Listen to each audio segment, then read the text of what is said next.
Halo guys, assalamualaikum warahmatullahi wabarakatuh. Welcome back to Adi Stories. Mari bercerita. Halo guys, gimana kabar kalian hari ini? Semoga kalian baik-baik saja. Nah, udah lama banget ya aku nggak bercerita storytelling karena ya aku gak sempet gitu ya, sempetnya makan. Nah, oh iya, tag kali ini aku menggunakan handphone. Maaf kalau rasionya kurang karena peralatan filming aku masih ada di Tangerang dan sekarang aku udah di Medan ya guys. Kalau mau ngajak collabs di Medan, silakan guys. Nah, oh ya, satu lagi, aku mohon doanya untuk ayahku tercinta yang udah pulang ke Ramatullah pada tanggal 9 bulan 8 2020 kemarin. Mohon doanya semoga beliau diterima di sisi Allah, amin ya rabbal alamin. Nah, kali ini, oh ya, sebelumnya terima kasih udah klik video ini dan terima kasih udah dukung aku sampai 1000 subscriber. Thank you so much. Nah, kali ini aku membahas tentang Isabella Guzman. Nah, mungkin kalian juga udah gak asing lagi ya dengan si Isabella Guzman, yaitu pembunuh berantai atau membunuh ibunya sendiri. Namun menjadi sisi yang boomingnya itu karena si Isabella itu tampangnya cantik, sweet but physical. Ya, gitulah. Tapi kasusnya ini tuh udah lama banget loh guys, 2013. Karena ada salah satu akun TikTok yang kembali memposting video Isabella masuk ke ruang persidangan, namun tampangnya biasa-biasa aja, santuy gitu ya guys. Kayak nggak ada merasa bersalah sama sekali, terus dia senyum gitu lah ya kan. Ya udahlah, kembali booming. Cantik-cantik kok psikopat ya, apalagi bunuh ibunya sendiri gitu kan guys. Mulailah boomingnya. Nah, katanya dia itu membunuh 151 kali tusukan di wajah dan di leher sang ibu ya guys. Nah, berikut aku akan ceritain kronologi atau latar belakang seorang Isabella. Nah, Isabella Guzman bernama Isabella Yuni Guzman. Ia asal Aurora, Colorado, Amerika Serikat. Kelahiran tahun 28 Agustus 1995. Dia mempunyai seorang ibu bernama Yu Min Hoi dan seorang ayah atau bapaknya bernama Robert Guzman. Nah, sebelumnya keluarga Guzman itu sangat harmonis gitu.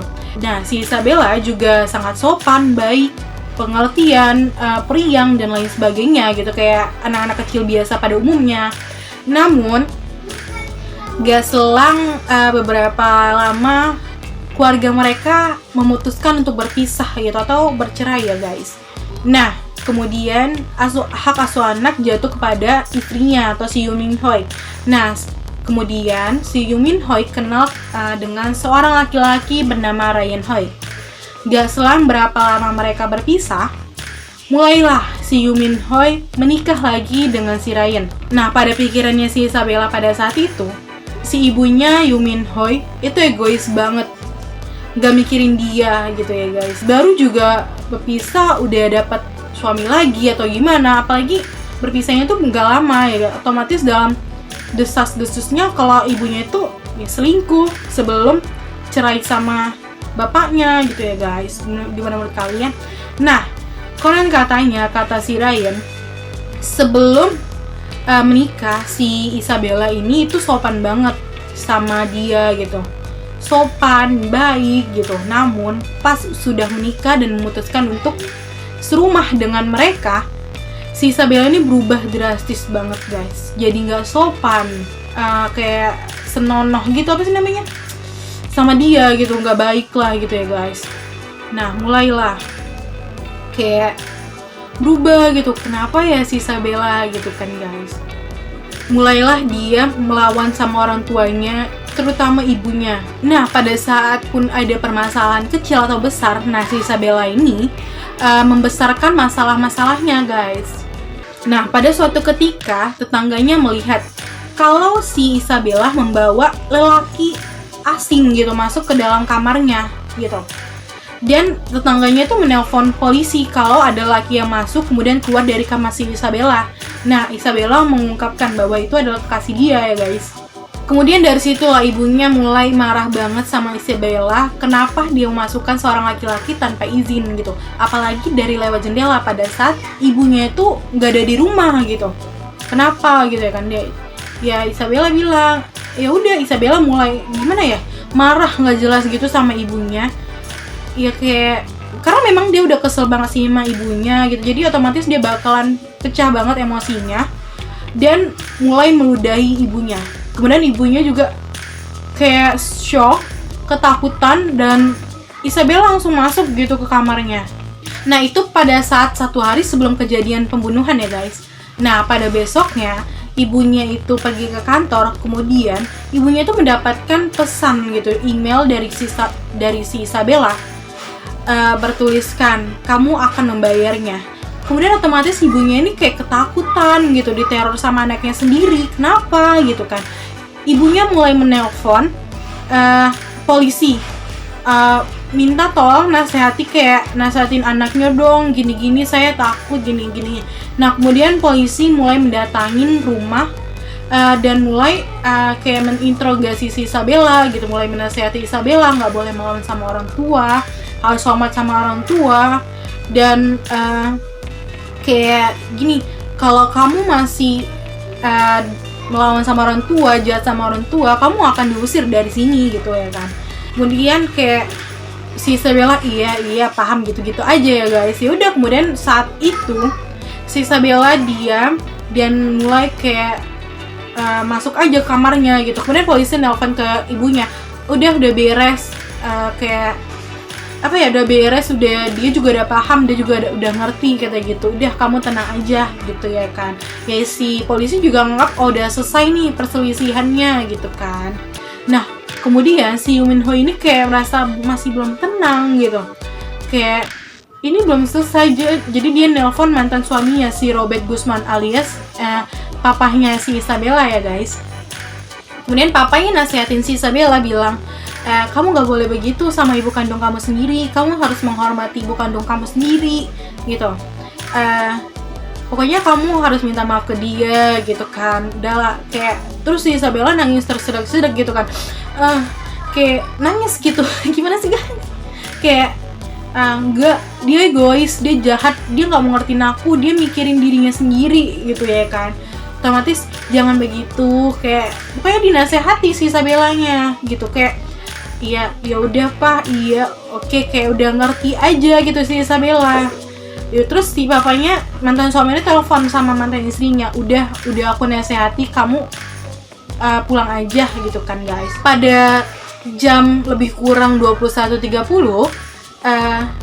si Yoo Min Ho pulang dari kantornya ke rumahnya, langsung gegas ganti baju, naik ke lantai atas lah gitu ya guys, ke kamar mandi gitu untuk ganti baju. Namun nggak selang beberapa lama dia ke atas, ungkap si Ryan kalau dia itu mendengar suara dentuman keras dari lantai atas. Kemudian dia mendengar suara istrinya minta tolong. Kemudian si Ryan langsung lah gegas gitu ke atas.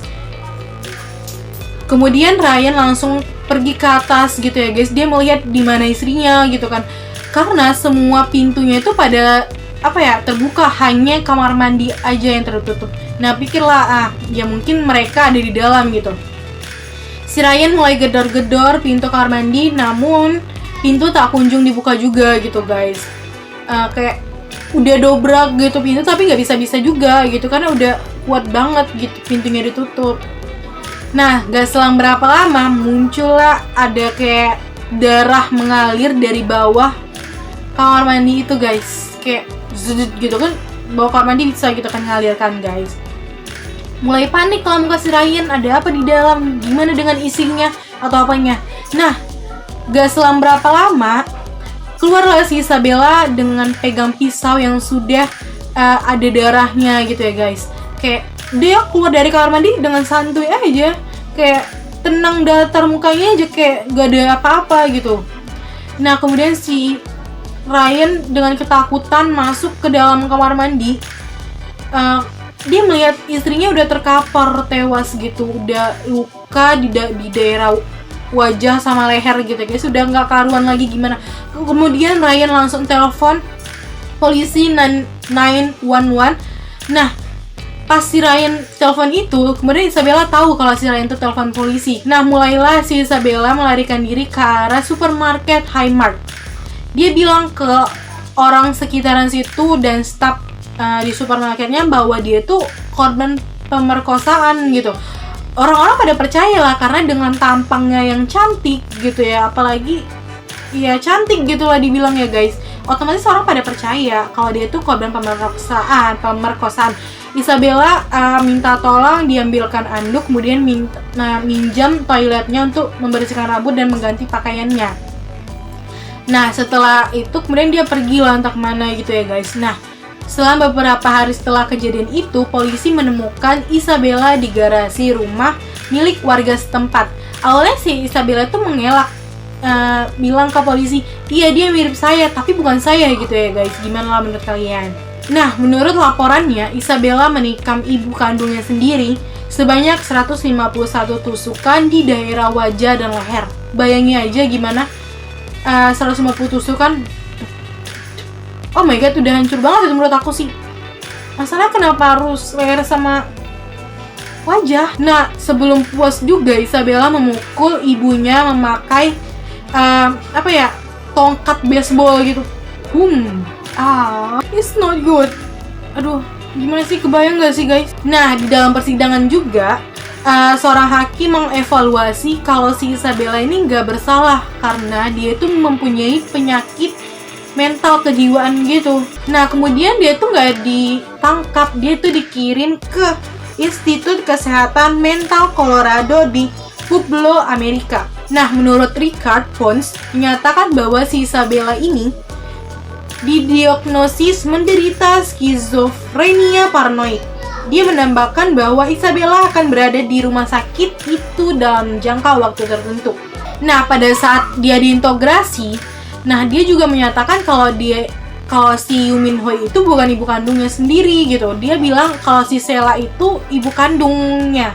Nah, si Sheila ini di dalam halusinasi atau pikirannya, dia tuh katanya si Sheila itu selalu menemaninya, selalu mengajaknya bicara gitu ya guys.